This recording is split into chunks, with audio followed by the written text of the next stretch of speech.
Guys, welcome back to કવિનાસ world. અને આજે અમારે ડોલી માસી ઘરે, દર વખતે ડોલી માસી ઘરે જ જવું હોય ને, બહુ મજા આવે. અને ધારા માસી ઘેર જવું છે? કેમ કેમ? ધારા માસી તારા માટે એક વસ્તુ લાવી છે. નહીં લાવી? ઓકે, તો આપણે સન્ડે જશું. ઓકે.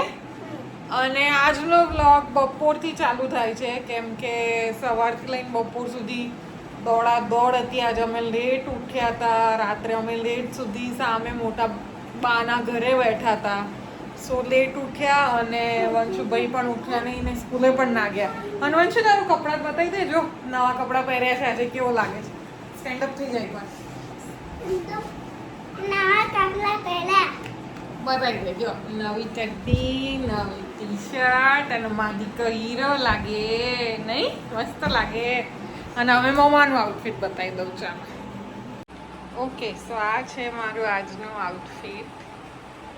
અને જઈએ જ અમે એકચ્યુઅલી યશપાલના માસીના ત્યાં, પણ વંશુને એમ છે કે આપણે ડોલી માસી ઘેર જઈએ છીએ એઝ ઓલવેઝ. શું કરશું, રોવાનો છે આજે પાછો. બટ એનીવેઝ, ચાલો જઈએ. અમે નીકળ્યા એની થોડીક જ વારમાં વંશુ સૂઈ ગયો. અને just look at him, how can one be so cute? I mean, I just love him. અને પાછળ મમ્મી પણ સૂઈ ગયા, કેમ કે મમ્મી સવારમાં બહુ વહેલા ઉઠે એટલે એમને બપોરે ઊંઘ આવે એ ઓબ્વિયસ છે. અમે તો બહુ મોડા ઉઠીએ. ગાઈઝ, ગોદરેજ ગાર્ડન સિટીની ગ્રીનરી તો જોવો, આમ આંખોને એકદમ સેટિસ્ફેક્શન મળે એટલું બધું ગ્રીન ગ્રીન ગ્રીન હતું. અને આઈ જસ્ટ લવ ગ્રીનરી. એટલે જ મને અમારા ઘરનું ગાર્ડન પણ બહુ ગમે છે અને ત્યાં ટાઈમ સ્પેન્ડ કરવો પણ. અને માસીના ઘરે જઈએ એટલે આ વંશુનું ફેવરેટ કામ. એમના ઘરે જે ડોગી છે એનું નામ રોકી છે, તો રોકીને બિસ્કિટ ખવડાવવા એનું ફેવરેટ કામ. એટલે અમે જઈએ એટલે રોકી પણ બહુ ખુશ થઈ જાય, કેમ કે એ દિવસે એને ડબલથી પણ વધારે બિસ્કિટ મળી જાય, કેમ કે વંશુભાઈ બી ધરાય નહીં. હું ખવડાવું અને રોકીને તો એ જ જોઈતું હોય બિસ્કિટ ખાવા મળે, તો બંનેને એમાં મજા પડી જાય. અને પછી સમ મસ્તી ટાઈમ વિથ હિઝ ફેવરેટ કાકુ, કરણ કાકુ. સો એને કરણ કાકુના ઘરે જવું હોય, માસીના નહીં. અને રિટર્નમાં ગોલ્ડન આવર હતો, તો એને તો વિડીયોમાં લેવું બને, જરૂરી જ બને.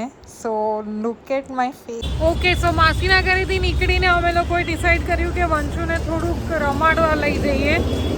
પ્રહલાદનગર આવ્યા, પણ પ્રહલાદનગર હજી બહુ વહેલું છે, તો કોઈ બહાર આવ્યું જ નથી. પેલું કાર ને એવું બધું, બાઇક ને એવું લઈને બેસતા હોય છે ને, એ જમ્પિંગ એન્ડ ઓલ, પણ કોઈ આવ્યું જ નથી. તો હવે વંશુને પ્રહલાદનગર અંદર ગાર્ડનમાં લઈ આવ્યા. હિંચકા અને એવું ખાશે. સ્લાઇડ તો કરાય એવી નથી, જોઈએ શું કરે છે વંશુ. સો આજે પ્રહલાદનગર ગયા ત્યારે એક વસ્તુની ખબર પડી વંશુને લઈને. એને નોટિસ કર્યો મેં કે હાઈટવાળી જે રાઇડ્સ હતી એમાં એ ચડતા ડરતો હતો.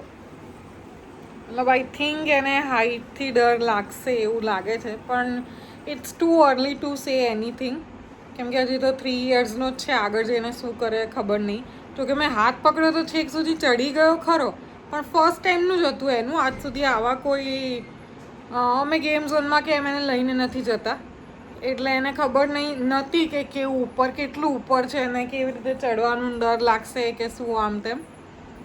પણ છેલ્લે ચડી ગયો ખરો. પણ એક એવી રાઈડ હતી જેમાં એ આખું કમ્પ્લીટ ના કરી શક્યો. એના ઉપરથી મને લાગ્યું કે કદાચ એને હાઈટથી ડર લાગતો હોય. પણ એનીવેઝ, નાનો છે, મોટો થશે ત્યારે આઈ ગેસ શીખી જશે. અને તો તમે પણ જો એને ક્યાં બીક લાગતી હતી ને શું કરતો હતો એ. નેક્સ્ટ ક્લિપથી હું એના બધા જ્યાં એરિયોએ ગયો, જે રાઈડમાં બેઠો, એ મૂકું છું.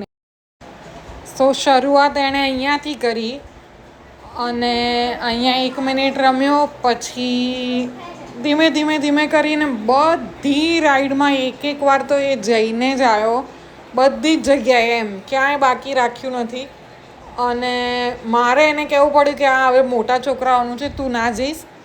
પણ એને જવું તું તો બધામાં એકવાર એને ટ્રાય કરવો હતો, એટલે એના પરથી મને એવું લાગે છે કે એને કરવું બધું જ હોય છે, પણ પછી જ્યારે કરવા જાય ત્યારે એને ખબર પડે છે કે આ મારા કામનું નથી, અને પછી થોડોક હિચકિચાય છે. પણ ત્યાં સુધી જો બધું જ કરવું છે, પહોંચાય કે ના પહોંચાય બસ કરવાનું ખરા.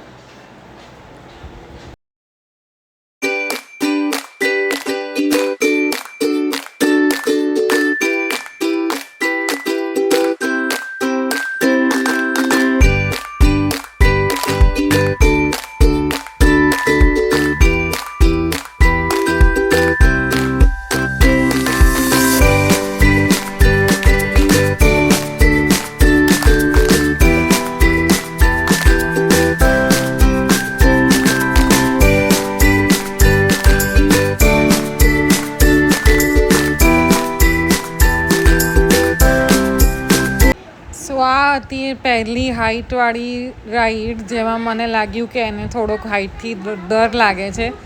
પહેલી વારમાં તો બસ 2-3 સ્ટેપ્સ જ ચડ્યો, અને પછી સેકન્ડ ટાઈમ એનામાં હિંમત આવી અને પછી છેક સુધી ચડી ગયો. પછી તો એને નેક્સ્ટ પેલી બાજુથી ઉતરવું હતું પણ ખરા, પણ એ તો પોસિબલ નથી અત્યારે, એટલે મેં ત્યાંથી એને પાછો ઉતારી દીધો. પણ આ પહેલી વારનું હતું, એમાં કેટલો ડરતો હતો જો. અને મમ્મીએ વિડીયો કેવો ઉતાર્યો છે એ પણ. એ બાજુથી એને ઉતરવાની ના પાડી મેં, એટલે આ બાજુથી પાછો ચડવા માંડ્યો, અને પાછો એક્સક્યુઝ એવી કરે છે કે મમ્મા હું તો મોટો થઈ ગયો છું, હવે મને જાતે આવડે. અને એટલી જ વારમાં અહીંયા ગયો અને આ થોડુંક હલ્યું, એમાં તો ભાઈને બીક લાગી ગઈ. તો જો ઉતરી ગયો, તરત જ ઉતરી ગયો.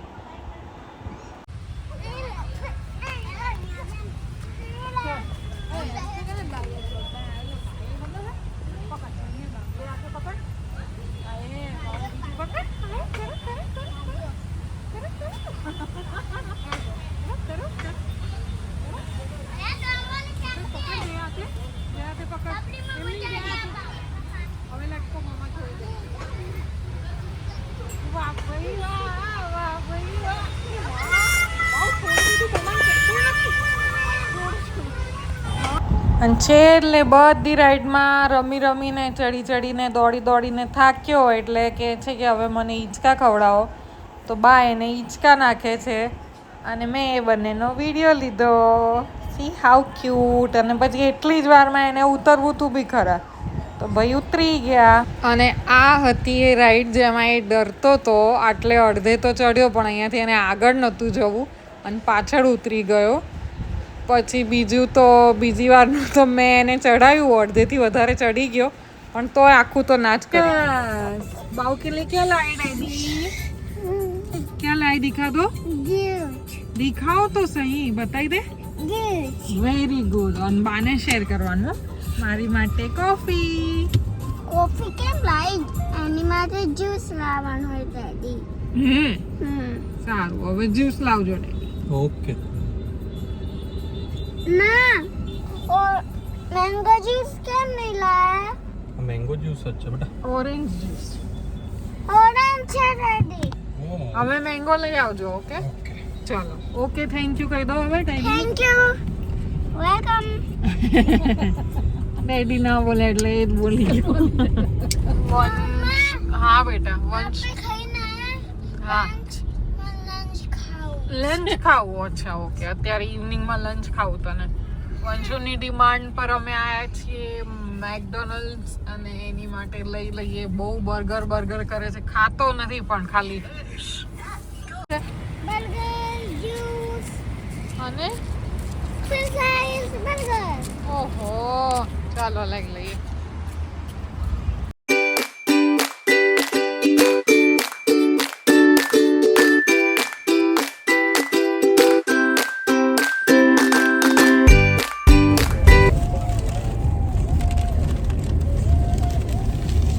બર્ગર છે, બધું એને ખાઈ લઉં છું.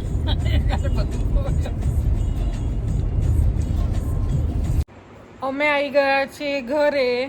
રસ્તામાં કોફી પી લીધી, મેકડોનલ્ડ્સમાંથી બર્ગર ખાઈ લીધું, ફ્રેન્ચ ફ્રાઈઝ ખાઈ લીધી. એટલે હવે કંઈ ખાવાની તો ઈચ્છા નથી. યશપાલે તો ના જ પાડી કે કંઈ ખાઈશું નહીં. એટલે હવે જોઈએ મમ્મી પપ્પાને શું ખાવું છે, એમનું શું બનાવવું છે. બાકી વંશુએ પણ ફ્રેન્ચ ફ્રાઈઝ ખાઈ લીધી છે એટલે એનો પણ વાંધો નથી.